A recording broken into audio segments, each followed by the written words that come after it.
제 몸 건강, 그다음에 정신 건강, 돈, 그다음에 사람, 그다음에 내가 할 수 있는 것들, 직업일 수도 있고 취미일 수도 있고 이것 중에 뭐 하나가 크게 안 좋아지면 악순환이 돕니다. 전반적으로 삶에서 중용을 만들고 균형 잡힌 삶을 사는 건 중요하긴 하고. 자, 이번에는 제가 요즘에 이제 건강을 뭐 이제 교수님을 비롯해서 다른 대학의 교수님들 워낙 많은 전문가들 모시고 또 콘텐츠 찍다 보니까 저도 건강에 관심이 생길 수밖에 없잖아요. 네. 그래서 막 다양한 이야기를 듣고 그걸 토대로 제가 식단을 만들어서 이제 그렇게 먹고 있어요. 네. 그러니까 뭐 어떤 음식이 좋다는 얘기 많이 하지만 제가 실제로 듣고 그걸 적용한 거를 식단을 정확하게 얘기 드리고 또 이제 교수님한테 확인을 받으면 또 시청자분들이 직접 먹을 때 좀 도움이 될 것 같아서 제가 이제 자막 뜨고 있을 때는 정확하게 저는 아침에 8시쯤 일어나요. 네. 일어나면 이제 일을 바로 시작을 하는데 네. 앉아서 입이 좀 심심하니까 무가당 두유 요걸 먹거든요. 일단은 지금 먹고 있는 거 여러분 절대 PPL 아닙니다. 네, 절대 돈을 받지 네. 않았어요. 요 무가당 두유를 먹고 그 다음에 스트링 치즈는 요 제품을 먹어요. 요거는 매일 상하치즈 스트링 치즈인데 플레인 요걸 먹고 난 다음에 아침 이제 9시쯤 이제 아침을 먹어야 되잖아요. 네. 아침은 제가 요걸 먹습니다. 요거 네. 그릭 요거트 그릭대 그릭 요거트네요. 네. 요거와 거기에다가 이제 한 2스푼 3스푼을 퍼요. 퍼은 상태에서 아몬드 있잖아요. 아몬드, 호두, 해바라기 씨, 건포도 요것들을 조금 넣어가지고 그렇게 해서 이제 밥 한 그릇 정도 분량에서 이제 네. 한 공기 분량보다 좀 작게 이렇게 먹습니다. 그리고 점심에 이제 햇반 이제 잡곡밥 있잖아요. 네. 잡곡밥이 좋다고 해서 잡곡밥을 제가 만들 수는 없고 네. 그 정도까지 시간은 안 되기 때문에 집밥을 먹는데 잡곡밥에다가 계란 2개, 계란 2개, 당근 1개, 오이 1개, 고추 한 3개, 그래서 쌈은 뭐 깻잎도 있고 여러 적상추도 있고 많잖아요. 네. 다양하게 먹어요. 그 다음에 오후 3시쯤에 간식으로 사과 1개, 바나나 1개. 그 다음에 저녁 7시쯤에 일반식. 뭐 바깥에서 외식을 하거나 네. 집에 시켜 먹거나 아니면 또 집밥을 먹을 때는 비슷한데 잡곡밥이랑 충분한 쌈인데 이때 좀 다른 거는 소고기나 돼지고기 아니면 해산물 같은 거 등푸른 생선들을 사서 좀 먹고 거기에다 이제 이때는 좀 저녁이니까 하루 네. 한 끼는 좀 푸짐해 먹어야 되니까 반찬도 제가 하는 건 아닙니다. 네. 마트에서 이제 사오는 거죠. 네. 그래도 좀 건강한 거. 취나물, 뭐 미역, 줄기, 두부, 멸치, 콩류, 콩나물 등. 그리고 또 누군가가 저한테 사실 누군가가 아니고 옆에 계신 분이 블루베리가 좋다고 해서 저녁 9시쯤엔 간식이 또 심심하니까 블루베리라든가 체리. 근데 사실 좀 과일 같은 것들이나 이런 것들은 조금씩 이제 뭐 네. 딸기로 바뀌기도 하고 네. 뭐 메론을 먹기도 하는데 이렇게 먹고 있습니다. 요런 식단. 제가 정말 이렇게 먹고 있거든요, 여러분. 진짜요? 네. 저 정말 거의 그러면 한 달에 2kg씩 빠질 것 같은데요? 저 다이어트하고 몸이 빠지고 있잖아요. 네. 요런 식단 좀 어떤가요? 영양 성분에서는 어떤지, 칼로리에서는 어떤지. 계산은 안 해봤지만 그렇죠. 상당한 절식이고요. 그리고 이제 단순당과 정제물이 거의 없고. 아니 맨날 그 얘기를 제가 듣는데 제가 그걸 맨날 먹는 것도 이상하잖아요. 네, 그리고 어쨌든 단백질은 비교적 충분하고요. 탄단지 구성은 괜찮은데 뭐가 좀 빠져 있나요? 아니 이게 그러니까 지금 이제 김 작가님께서는 다이어트를 하시니까 네. 가능하실 것 같긴 한데 정말 이렇게 계속 드시면 계속 한 달에 2kg씩 빠지실 것 같습니다. 여기서 좀 더 먹어야 돼. 뭘 좀 더 먹어야 돼요? 어쨌든 영양소는 충분히 골고루 지금 다양하게 잘 먹고 있다는 얘기 같고. 저는 아침에 과일을 좀 더 드셨으면 좋겠어요. 아침에 과일. 운동은 언제 하시죠? 운동은 보통 이제 저녁에 네. 한 10시쯤에 러닝을 해요. 그래서 요즘에 지금은 잠깐 이제 휴식하고 있는데 네. 한창 지난달까지는 어떻게 했었냐면 한 보통 8km를 뜁니다. 8km도 제가 듣기로 이것도 궁금한데 30분 이상 운동을 하면 운동 효과가 굉장히 떨어진다고 들었어요. 그래서 그렇지 않아요. 아 그런가요? 그래서 저는 어떻게 하냐면 8km인데 8km를 계속 뛰면 몸에 별로 안 좋을 수도 있으니 또 좀 매일 뛰니까 네. 4km를 뛰어요. 4에서 5km를 네. 땀을 흘리고 뛰고 3km를 올 때는 그냥 걸어와요. 이렇게 하고 있어요. 주 3회 헬스를 하고 그다음에 테니스는 주에 한 3에서 5회 정도. 야, 정말 되게 완벽하신데요.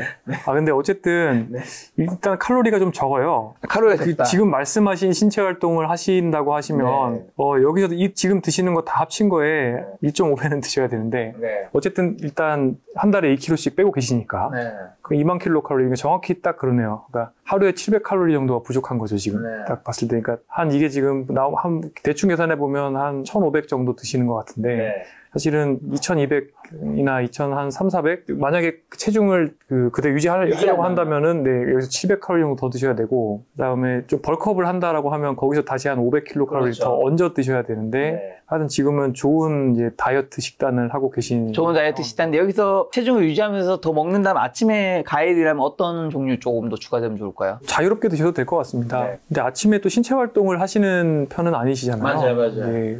그러면은 사실은 뭐 섬유질도 좀 많고, 그러니까 네. 당분도 거의 없는, 지금 보면 아침 9시에 드시는 게 좀 섬유질이 너무 없거든요. 그래요. 그래서 좀 토마토도 좀 드시고. 토마토. 네. 토마토는 근데 칼로리가 너무 적죠. 그래서 네. 칼로리가 있는 걸 좀 드시려면은 뭐 사과를 뭐 반쪽 정도 추가하셔도 좋고, 그리고 저는 여기에 삶은 계란을 하나 추가하고 싶어요. 점심에 2개 있는데 아침에 하나 추가? 점심에 2개 있구나. 네. 그러면 추가하지 않을게요. 네. 점심에 드세요. 네. 알겠습니다. 그리고 네. 하여튼 그래서 섬유질이 아침에 좀 더 들어갔으면 좋겠고 그 다음에 제가 저 무가당 두유 굉장히 좋은 제품 같아 보이는데 네. 근데 두유 중에서도 조금 더 칼로리가 높은 것들이 있거든요. 단백질 양도 좀 더 많은 것들이 있어요. 저거는 지금 4.4g 들어있는 걸로 파악이 되는데 네, 대신 이제 당류가 참 적은 거죠. 네. 그런데 단백질을 아침 8시에 어차피 9시에 또 드시긴 하는데 그리고 그릭 요거트에 단백질이 많이 들어있긴 한데 근데 이게 지금 거의 탄수화물이 없는 프로틴 밀, 단백질 밀이어서 8시에 하여튼 저는 조금 두유를 단백질이 9g에서 12g 정도 들어있는 걸로 좀 바꿔보시면 거기에 약간의 또 탄수화물이 들어있기 때문에 좋습니다.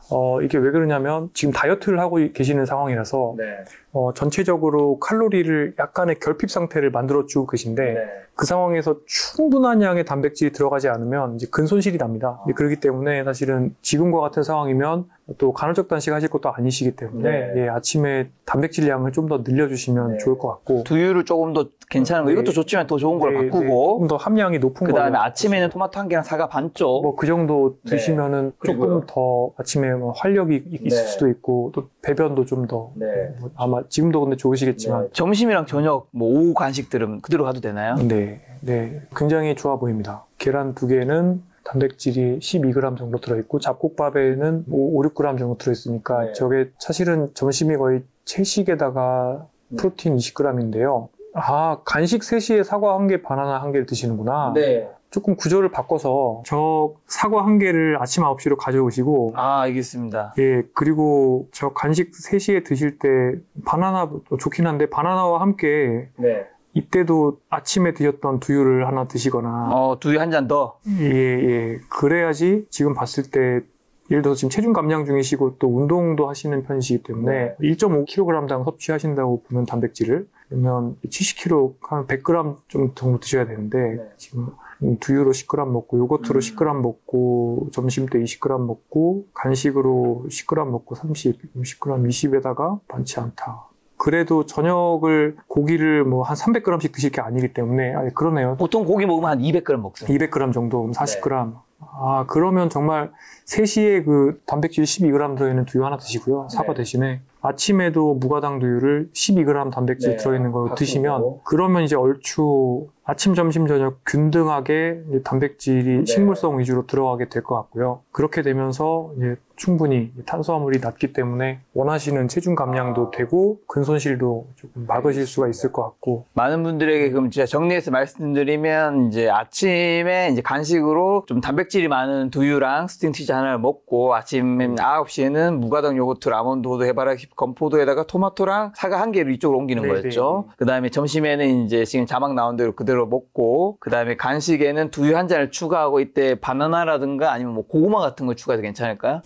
네. 근데 이제 운동을 하시기 때문에 그러니까 실은 이제 운동을 안 하는 사람이 바나나 먹으면 그건 그냥 정말 단순당처럼 되긴 하는데 평소에 이제 운동이 되어 있는 몸이기 때문에 바나나 드셔도 근육으로 들어갈 거라고 생각합니다. 이렇게만 먹어도 충분히 건강한 삶을 살 수 있을까요? 많은 분들이 좀 따라해도 괜찮은 다이어트를 살짝 하면서 체중을 유지하는 분들에게 충분한 영양소를 주면서 괜찮은 식단일까요? 상당히 저하고 비슷합니다. 진짜요? 저도 아침에 두유 먹고요. 근데 저희는 이제 병원 식당이 어떻게 나오냐면 무가당 두유가 나오고 그다음에 양배추가 나오고 양배추. 그다음에 찐계란이 나오는데 찐계란 2개를 받아서 찐계란 2개와 간장 드레싱과 양배추와 두유 라떼를 아침에 먹습니다. 그리고 점심은 샐러드를 보통 먹거나 아니면은 병원에서 이제 저희는 테이크아웃 할 수 있는 메뉴가 있어요. 닭가슴살 1개, 100g짜리, 그다음에 고구마 하나, 그다음에 또 무가당 두유, 그다음에 또 찐계란 하나. 그래서 그렇게 점심을 이제 먹을 때가 많고, 그다음 저녁은 되게 이제 바깥에서 누군가를 뭐 만난다거나 해서 좀 약간 가속노화스럽게 이제 먹을 때가 많고요. 근데 제가 성공하신 분들이나 그런 분들 식단 아니면 건강관리 잘 하신 분들 막 찾아보면 저도 막 옛날에 영양제 뭐 있지 조금 찾다가 이제 영양제가 답이 아니구나 느끼고 막 찾다 보면 느꼈는 게 연예인 B님도 그렇고 다른 분들도 보면 꼭 하루에 계란 2개 정도 그 다음에 좋은 견과류들은 공통적으로 좀 많이 먹는 이 두 가지는 내가 건강하게 살려면 영양제에 돈을 쓰는 게 아니라 뭐 다른 것도 영양소 뭐 식단 잘 챙겨 먹어야 되지만 계란 2개와 좋은 견과류들은 꾸준히 잘 먹어야지 싶어서 전 그건 꼭 먹거든요. 네, 너무 좋습니다. 괜찮은 건가요? 근데 이제 어르신들께서는 견과류 많이 드시면 또 괜히 배가 너무 부르고 소화 잘 안 되고 또 대변 보시기 힘드신 분들도 있고 설사하는 분들도 있는데 지금 연배에서는 당연히 아무 문제 없습니다. 알겠습니다. 여러분 제가 여러분 모두의 컨설팅을 받을 수 없어서 제가 대신 받았지만 요 식단 여러분들이 좀 참고하시면 큰 도움이 된다고 하니까. 근데 정말 건강하게 드시네요. 네, 요즘 건강하게 살려고 노력하고 있습니다. 그래서 제 얼굴도 지금 살이 많이 빠지고 있습니다. 네, 너무 오래 하지 마세요. 지금도 살이 많으신 편이 아니기 때문에 알겠습니다. 조금 더 이제 체중을 뉴트럴하게 유지할 수 있는 정도로는 맞습니다. 드시는 게 좋겠습니다. 자, 교수님과는 또 다음번에 이제 식단 관련된 콘텐츠는 다음 달에 저희가 또 교수님 신간이 나오기 때문에 준비를 할 텐데 가시기 전에 조금 색다른 질문을 좀 준비 몇 가지만 해봤습니다. 아무래도 아산병원 노년내과 교수님이시다 보니까 사실 아산병원이라고 하면 대한민국에서도 그렇고 세계에서도 탑티어에 있는 병원이지 않습니까? 그래서 아무래도 부자 노인분들, 환자분들도 아무래도 거기 또 많이 찾아가실 것 같은데 노년의 부자분들은 뭘 걱정하고 좀 뭘 후회하는 것 같으세요? 사람마다 다릅니다. 근데 그냥 모르겠어요. 저한테 오시는 분들 또는 노년내과에 오셨던 분들 중에서는 제가 좀 이렇게 하지 않았으면 좋겠다는 생각이 뭐냐면 노화를 물리치려고 드는 분들이 많다는 겁니다. 저는 근데 제가 항상 뭐 강의를 하거나 또 유튜브에 나와서 노화를 나의 삶의 완성의 시기로 생각을 하고 또 즐길 수 있는 시기로 보고 자연스러운 노화를 받아들이고 그런 것들이 평균 수명도 증가시켜주기도 하고 또 그런 삶의 자세가 삶의 질과도 연관이 있는데 이제 아직까지 우리 사회가 충분히 이런 노년기의 그러니까 건강하게 성공적으로 나이 든 분들을 아주 많이 봐보지는 않은 것 같아요. 그렇죠. 일본과는 달리. 그러니까 지금 이제 어떻게 보면 굉장히 빠르게 고령화가 진행되고 있는 과정이다 보니까 노화와 관련된 어떤 변화가 생기는 거를 쫓아내려고 하시는 분들이나 또는 이잡듯이 잡아서 이게 왜 그러냐면 성공하신 분들이 또 관리를 잘 하시기 때문에 이잡듯이 잡아서 뭐 약을 써서 증상을 없애려고 하시거나 아니면은 나를 슈퍼맨으로 만들어내 뭐 이런 느낌으로 이제 부탁을 하시는 분들이 좀 많이 있습니다. 정말 이건 자연스러운 정상 노화 과정이기 때문에 이걸 이제 슈프라노멀이라고 저는 표현을 하는데 정상 이상의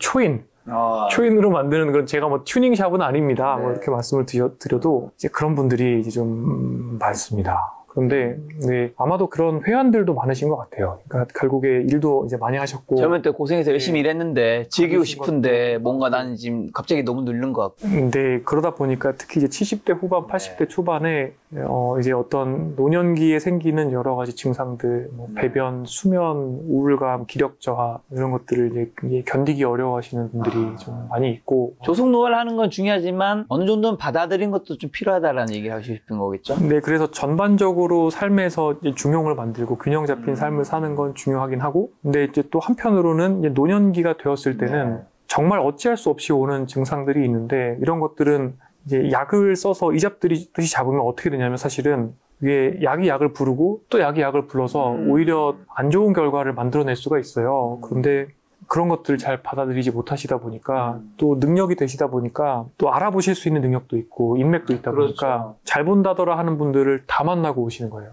그러면은 예를 들어서 막 인지기능도 정상이신데 막 치매약도 여러 개 막 비보험으로 드시고 계시고 또 뭐 쓸데없이 막 호르몬도 이미 정상이었는데 막 엄청 높여놓고 막 가다 복용이라는 남성 호르몬을 엄청 높이는 그런 제가 봤을 때는 좀 교과서적이지 않은 그런 진료를 이제 받으시는 경우도 있고 약간 또 VIP 신드롬이죠. 그러니까 이런 분들이 가시게 되시면은 또 원하시는 대로 해드려야 되다 보니까 또 이제 교과서적인 그런 것들이 아니라 또 어떻게 보면 부작용을 만들 수 있는 그런 치료를 받으시기도 하고 또 좀 답답한 거 이런 것들 정말 제가 봤을 때는 효과 없는 줄기세포도 여러 가지 나름이 있는데 뭐 정말 항노화요법이나 이런 것들 정말 안 쓰셔도 되는데 굳이 막 이것도 하고 저것도 하고 다니시고 이런 분들도 많이 있고요. 자, 그러면 이제 노년의 부자분들 보면서 교수님이 또 깨닫거나 인생에서 바꾸게 된 거, 그런 것도 있으실 것 같아요. 누구나 뭐 부자를 꿈꾸잖아요. 누구나 이제 뭐 꼭 부자 돼야 되는 거 아니죠. 어쨌든 좀 더 여유롭고 싶은 마음이 있는데 실제로 그런 분들이 이제 노년에 계신 분들 많이 만나 뵈니까 느끼는 것들 있을 것 같아요. 맞습니다. 일단은 느리게 나이 들어야겠다. 그 느리게 나이 드는 게 노화를 억지로 몰아내는 게 아니라 그냥 평소에 건강할 때 있을 때 잘해서 중용에 가까운 삶을 만들고 105세까지 김영석 교수님처럼 얼마 전에 저희 채널 나오셨죠. 정말 정정하시잖아요. 깜짝 놀랐어요. 그렇게 살고 싶다는 생각을 더 하고 있고요. 그래서 옛날에는 이제 돈을 빨리 버는 게 저도 되게 인생의 목표 중에 하나로 있었어요. 근데 지금은 돈을 빨리 벌기보다는 은퇴를 하기가 싫고 오히려 내가 정말 105세가 될 때까지 즐길 수 있는, 일을 하면서 즐기고 싶고 또 즐기면서 일을 하고 싶고 그러면서 사람도 만나고 싶고 그러면서 신체 활동도 해서 계속 액티브한 삶을 살고 싶고 젊어서나 나이 들어서나 좀 한결같게 과하지도 않고 또 그렇다고 뭐 떼돈 벌어서 갑자기 뭐 어디 뭐 몰디브에 가서 술만 마시고 이런 건 전혀 아니고요. 그러니까 그냥 꾸준히 계속 지금 내가 중요하게 생각하는 것들을 하되 너무 이렇게 과도하게 무리하지 말자는 생각이 첫 번째 들고요. 두 번째, 그래서 이제 비교를 좀 하지 말아야겠다는 생각을 많이 합니다. 즐겁게 살려면 제일 문제가 되는 게 비교인 것 같아요. 맞아요. 그 비교 때문에 사실은 너무 쥐어짜다 보면 여기 화병도 생기고 병도 나고 스트레스를 받고 술도 더 먹게 되고 잠도 줄이고 가처분 시간도 줄고 가속노화도 오고. 근데 이제 부자인 분들을 이제 보다 보니까 정말 그 돈 우리가 하는데 별로 의미가 없는 것 같아요. 왜요? 100억 있는 사람이랑 1000억 있는 사람이랑 1조 있는 사람이랑 먹는 거 다 똑같고요. 아, 사실 그렇죠. 왜냐하면 뭐 진짜 고급차, 그 다음에 집이 뭐 요즘에 펜트하우스 뭐 엄청 좋은 데는 100억, 200억, 300억 하는 데 있으니까 그거 빼고는 먹는 거는 어느 정도 이상에 가면 좀 비슷해지는 것 같더라고요. 심지어 그리고 옛날에는 서민들이 먹었던 잡곡밥 이런 게 오히려 지금 더 먹어야 되는 거잖아요. 그러니까. 그런 것들은 또 돈이 오히려 덜 든단 말이에요. 그러니까 건강하게 이제 오래 살려면 오히려 더 경박단소하게 먹어야 되는 상황이고 그리고 사실 집도 생각해보면 이제 더 노년이 되면 될수록 의리의리한 집이 별로 의미가 없죠. 그렇죠. 뭐 강창희 혹시 대표님 나왔었습니다. 그런 이야기 많이 하시잖아요. 근데 결국에는 나한테 필요한 공간은 책상 한 개랑 침대 한 개만 있으면 돼요. 사실은 그러다 보니까 이게 뭐 집이 뭐 의리의리해도 별로 의미가 없다는 생각이 들고 그래서 사람의 삶이라는 게 특히 부유하시거나 굉장히 권력이 많으셨던 분들이 이제 막판에 뭐 콧줄 넣으시고 그리고 뭐 침상에서 이제 계시면서 또 점점 더 기능이 저하되어 가시면서 이제 돌아가시는 과정들을 이제 많이 보다 보니까 뭐 결국에는 내가 뭐 1000억이 있건 1조가 있건 완전 노쇠해지고 치매가 생기면 콧줄 꽂고 그린비아 경관식이 달아서 그걸로 이제 그냥 먹어야 되거든요. 그래서 그렇게 생각을 해보면 이제 별로 욕심이 좀 없어지죠. 어차피 그러니까 내가 떼돈을 벌어봐야 뭐 그다지 다를 게 없고 차라리 젊어서 하고 싶은 것도 좀 하고 또 너무 스트레스 받지 말고 그렇죠. 즐겁게 사는 게 훨씬 낫겠다는 생각이 들고요. 세 번째로 중용. 건강이나 삶이나 다 보면 결국에 그분들의 참 일반화해서 죄송하지만 어떤 뭐 내면의 어떤 긴장이나 이런 것들이 사실은 노화나 본인의 질병을 대하는 태도에도 어느 정도는 반영이 되는 것 같아요. 그러니까 이제 강박적으로 이렇게 막 관리를 하고 싶어 하시는 분들이 많이 그런 분도 있더라고요. 네, 그런 분들 특히 이제 막 안티에이징이나 이런 거에 굉장히 집착하거나 아니면은 막 굉장히 막 엑셀 파일로 다 막 건강 습관 정리하시고 어떤 분들은 뭐 6개월마다 건강검진 받는 분도 있다고. 정말 그런 분들도 있어요. 그리고 또 뭐 정말 다양한 분들이 있습니다. 뭐 실제로 뭐 간호사를 고용하고 계신 분들도 있고. 네. 근데 보면 편안하신 분들은 어느 정도 이런 건강이나 이런 거에 대해서도 좀 이렇게 좀 내려놓는 면이 있고요. 근데 강박적이고 집착적이고 또 마이크로 매니지 하는 분들, 그런 분들 치고 마음이 좀 편한 분들이 없고, 근데 그런 것들이 이제 11자 주름으로 나오죠. 그러니까 이게 사람이 나이가 들면 조금씩 자기 얼굴을 책임을 져야 되는 거잖아요. 그런데 맞는 말이죠. 이제 그런 것들이 이제 좀 보입니다. 그리고 사실은 얼굴만 책임지는 게 아니라 제가 항상 왜 노화는 70%가 생활 습관이고 30%가 유전자다라고 말씀을 드리잖아요. 결국에 그 생활 습관의 결과나 굳이 이제 잠 아끼고 스트레스 엄청 받고 담배 태우시고 술 드신 게 사실은 이제 뇌 MRI를 찍어보면 MRI에서도 좀 보이고 인지기능 검사를 해보면 거기로 나오고 또 이제 내과 검사를 쭉 해보면 거기로 나오는 거죠. 이제 그러다 보니까 아 이게 정말 생각이 중요하구나. 그러니까 어느 정도는 긴장을 줄이고 아무리 관리를 해야 사업을 할 수 있다 그래도 결국에 이 긴장이라는 것도 이런 모양을 가지고 있죠. 그러니까 어느 정도까지 긴장이 많아지고 스트레스가 많을 때까지는 그게 나한테 이로운 건데 그 적정선을 넘어서게 되면 또 다 해로운 거잖아요. 관리도 그렇고 질병에 대한 태도도 그렇고 삶도 그렇고 그래서 그 적정선을 이제 유지하는 중용 굉장히 중요한 것 같습니다. 자, 어느 정도 이상의 부를 가지게 되면 말씀하신 대로 특별한 집이나 자동차 제외하고는 비슷한 것들 누리게 되는 것 같은데 그때 가서 더 중요한 건 뭘까요? 네, 이거는 제가 처음 여기 김 작가 TV에 나와서 말씀드렸던 과락 현상이죠. 맞습니다. 그러니까 이제 몸 건강, 그다음에 정신 건강, 돈, 그다음에 사람, 그다음에 내가 할 수 있는 것들, 뭐 직업일 수도 있고 취미일 수도 있고 이 5가지 정도가 있다고 봤을 때 이것 중에 뭐 하나가 크게 안 좋아지면 악순환이 돕니다. 예를 들어서 사업체가 부도가 나면 화병이 오고 그다음에 뭐 치아가 무너지고 뭐 이런 식으로 몸이 나빠지고 암이 걸리고 돈도 문제가 될 수가 있는 거죠. 뭐 인간관계도 마찬가지고 예를 들어서 내가 뭐 젊어서부터 건강관리를 정말 안 해서 그것 때문에 일찌감치 혈관에 문제가 생겨서 혈관성 치매가 빨리 왔다. 그러면은 사실은 다리가 튼튼하고 돈이 아무리 많아도 결국에는 그 치매가 일상생활을 다 무너뜨리는 거거든요. 그러다 보니까 이렇게 과락에 대해서 생각을 하고 균형 잡힌 삶을 살아야만 이게 너무 밸런스를 못 맞추고 푹 떨어지는 어떤 영역이 없게 되고 이제 그래야지 우리에게 주어진 100세의 마지막 30년이 좀 균형 잡힌 상태로 남겨질 수가 있는 것 같고요. 그래서 악순환을 막는 것, 과락을 예방하는 것, 그게 굉장히 중요하고 그리고 또 하나가 이제 과락과 관련돼서 안나 카레리나의 굉장히 유명한 문장이죠. 행복한 가정은 다 비슷한 모습인데 불행한 가정은 뭔가 저마다의 원인이 있다. 돈이 너무 많아서 내 그릇보다 돈이 커져버리면 그 돈이 유루복이 될 수가 있습니다. 그게 결국에는 예를 들어서 자식 간의 분쟁을 만든다던가 그 분쟁을 만들면 그 분쟁 때문에 본인은 돌아가시고 싶어도 돌아가실 수도 없습니다. 또 세무 문제 때문에 절대 돌아가시면 안 되는 분들도 많이 있고 그래서 정말 불행할 이유는 너무너무 많은데 그것도 결국에는 뭐 돈이나 사람이나 건강 이런 문제들 때문에 생기는 것 같고 그래서 참 돈이 되게 많은 것도 제가 봤을 때는 그게 또 내가 또는 나의 주변 사람들의 그릇보다 돈이 많아지면 그것도 되게 골치다라는 생각도 많이 하고 있습니다. 그렇다고 해서 교수님이 어느 정도의 돈이 필요하다고 말씀하시는 분은 아닌 거잖아요.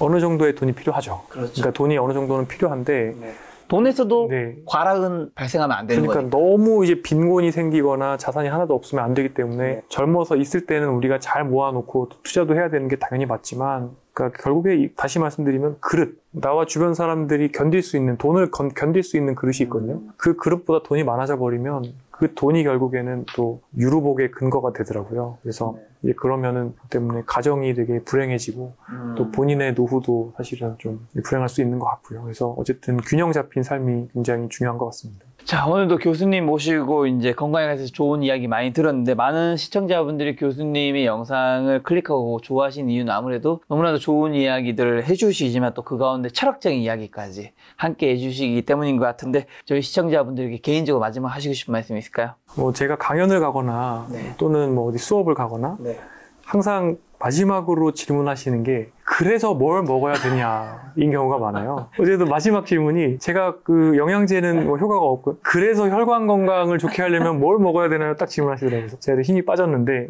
그만큼 시청자분들께서 이 먹는 거에 대해서 관심이 많으신 것 같아요. 맞습니다. 그러다 보니 제가 이 그동안 많은 분들이 궁금해하셨던 이 먹는 것에 대한 이야기들만 따로 담아서 또 실제로 실천하실 수 있는 레시피까지 만들어서 책을 한 권 준비를 하고 있습니다. 다음 달에 이 책이 나올 예정인데요. 이 책과 함께 다시 김 작가 TV에 나와서 그 책의 내용으로 한번 또 이야기를 풀어보겠습니다. 다음 달에 제가 그 책 다 보고 아주 이제 교수님의 그 내공을 제가 다 파헤쳐서 여러분들에게 딱 마음에 드는 그 식단, 원하시는 거 뭘 먹어야 되는지, 얼만큼 먹어야 되는지 한번 잘 파헤치는 시간 한번 가져보도록 하겠습니다. 오늘만의 손님은 정희영 교수님이었습니다. 지금까지 소중한 시간 함께 해주셔서 정말 감사합니다. 오늘도 김 작가였습니다. 고생 많으셨습니다. 감사합니다.